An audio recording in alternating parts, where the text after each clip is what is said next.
Right now, UC Davis is working to track down people who were in close contact with someone who tested positive for tuberculosis. Yeah, KCRA 3's Golston Dart joins us with what campus health officials are saying. Golston? Yeah, tough time of the year, too, with the holidays. UC Davis says that a person with a contagious case of TB has been ID'd, and contact tracing is going on right now to keep that disease from spreading. Campus health officials are saying that they're working with the Yolo County Health and Human Services Agency on this. They're trying to find people who were in close contact with the person for at least 8 hours, and those people will need to be evaluated for tuberculosis. UC Davis says that the exposure risk for the general community is low.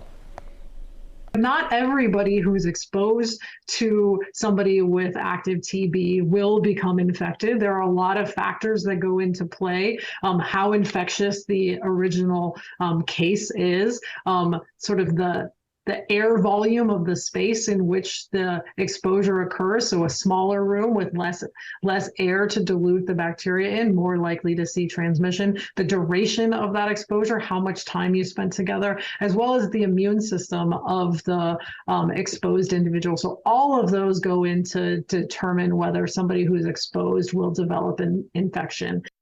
So at this point, it is still unclear how many people have been identified as close contacts. Lisa. So, Golston, what are the symptoms for TB that people should be looking out for? Yeah, they present pretty well. I mean, the CDC says that TB can be transmitted when a person is coughing, sneezing, or they speak when others are nearby, and they can spread some of those water particles. Symptoms of active TB include a cough that goes for 3 weeks or longer.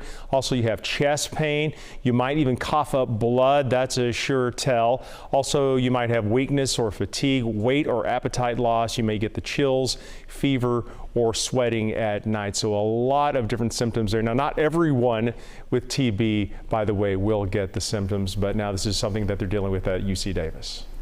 All right, Golston, thank you. And most people with TB have an inactive infection that is not contagious.